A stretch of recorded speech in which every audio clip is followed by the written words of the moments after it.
Diagrama de clases, de acuerdo al estándar UML.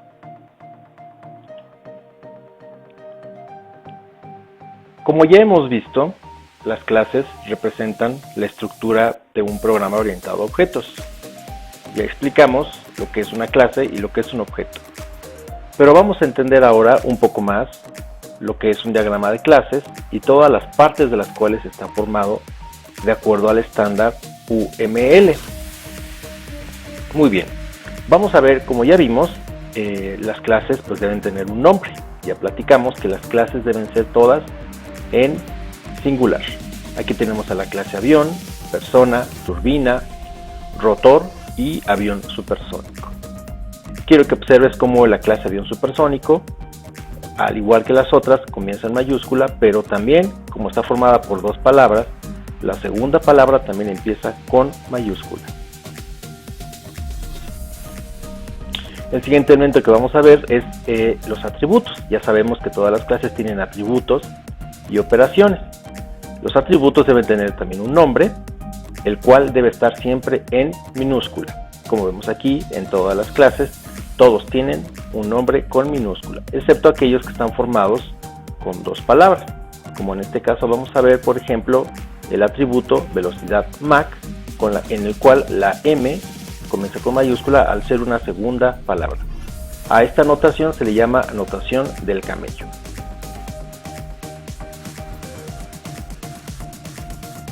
El siguiente elemento importante a hacer notar es el tipo de dato de cada atributo. En este caso estamos usando atributos muy conocidos de los lenguajes de programación. Tú ya conoces desde el lenguaje C el tipo de dato integer, el tipo de dato char, y hay otros tipos de dato como flotante o doble. En este diagrama de clases vamos a ver que muchos de los datos son integer, y hay tipos de datos que a lo mejor no has visto todavía, pero que vamos a ver en este lenguaje, en este curso, y en este caso, por ejemplo, tenemos string y boolean. Estos tipos de datos pues van a definir el tipo de valor que va a poder guardar cada una de estos atributos que le pertenecen a los objetos que vengan de estas clases. El siguiente elemento a hacer notar aquí es el nombre de las operaciones. Al igual que los atributos, van con minúscula, con la misma notación del camello, como en este caso, hacer ejercicio. Obviamente, cuando veamos código, les vamos a distinguir las operaciones de los atributos, porque las operaciones van a contener unos paréntesis adelante del nombre de la operación.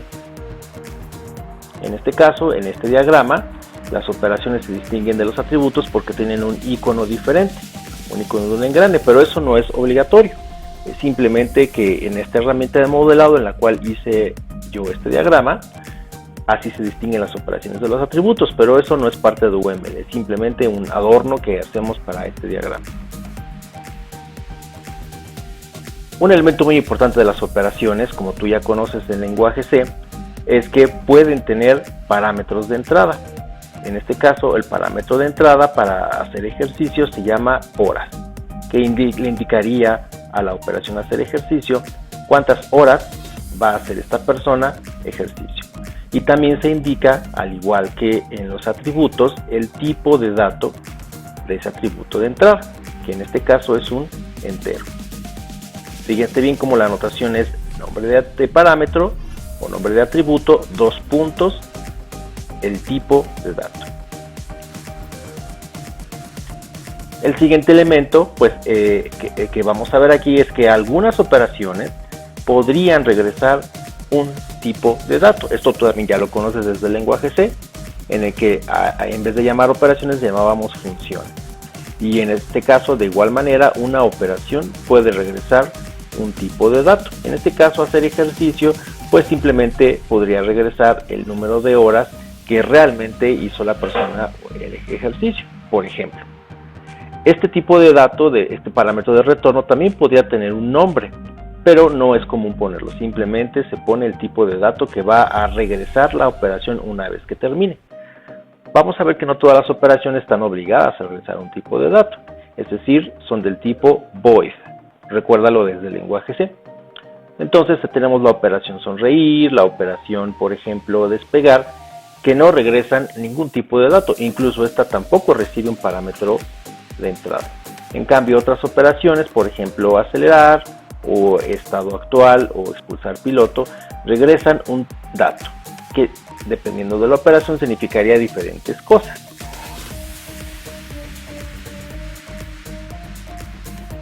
Algo muy importante a anotar aquí, que nos va a ayudar después a otros nuevos conceptos de la programación orientada a objetos, es el tipo de acceso que tendrán los elementos de una clase.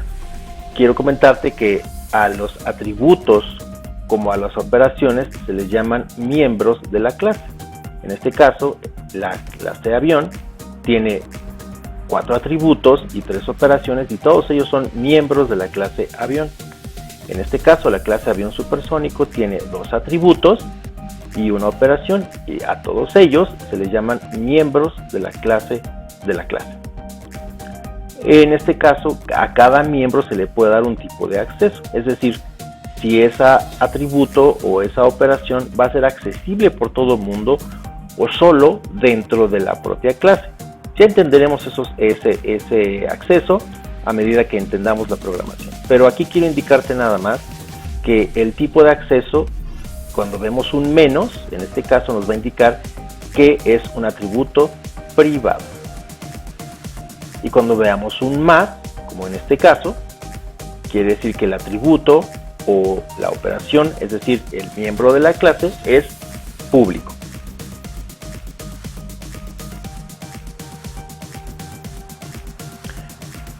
Otro indicador que veremos más adelante es el indicador static. Esto se hará a través de esta línea, que va a ser una línea que subraye el elemento que quiero indicar que sea estático. Ya entenderemos más adelante qué es esto, pero adelantando un poquito, quiere decir que este miembro es un elemento que le pertenece a la clase y no a los objetos que vengan de esta clase. Pero no te preocupes, eso lo veremos más adelante. Obviamente los diagramas de clases pues tienen que estar con clases relacionadas, como ya hemos visto. En este caso ya hemos visto que, por ejemplo, un avión contiene a personas y contiene a turbinas. En este caso también una turbina puede contener un rotor. La asociación que hemos visto es la asociación genérica, en la cual vemos simplemente una flecha donde de parte del elemento que contiene y va hacia el elemento contenido. Como ya hemos visto también, esto representa una asociación en la cual una turbina puede tener rotores. Aquí se indica una cardinalidad, y la cardinalidad significa que una turbina puede tener de 2 hasta n elementos. Cuando veamos un asterisco, quiere decir que no está definido un límite superior de elementos. En una turbina puedo tener de 2 a n elementos. Las asociaciones pueden quedar así, como ya hemos platicado. La asociación nos va a indicar lo que ya te comenté, que la turbina contiene rotores, y esto es suficiente para indicar la relación entre dos clases. Sin embargo, podemos ser todavía más específicos e indicar un tipo de asociación característica. Vamos a ver, por ejemplo, que a la flecha que estábamos viendo aquí, a esta flecha le agregué un rombo del lado izquierdo, es decir, desde donde sale la flecha. Este rombo, si te fijas, no está relleno. Esto nos va a indicar que la asociación es de tipo agregación. ¿Qué quiere decir esto?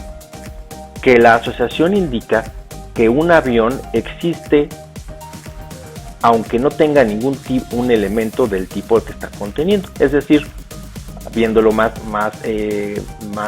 claramente, un avión existe aunque no existan personas dentro de él. Aún así el avión existe. Por eso incluso este numerito que está aquí nos dice que va de 0 a 2. Puede haber desde 0 hasta 2 personas o 2 pilotos dentro del avión.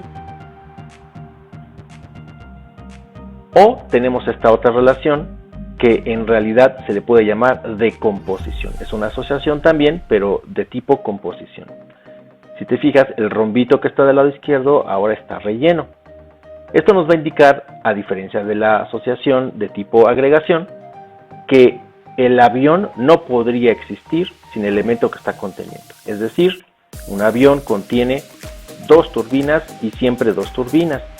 y no puede tener cero. Es decir, un avión no puede existir sin turbina. A esta relación se le llama asociación de tipo composición. Y por último, una relación muy importante entre las clases es una que veremos también más adelante. Se llama herencia. Esta relación nos va a indicar que la clase supersónico va a heredar todo lo que define la clase avión. Pero eso lo veremos más adelante. Fíjate bien cómo esta relación es diferente a la que hemos visto. En este caso, la clase avión supersónico es una clase hija de la clase avión. Y la flecha va de la clase hija a la clase papá. Y la flecha es diferente a la que hemos visto. La flecha es una flecha con un triángulo cerrado y que no debe ir relleno.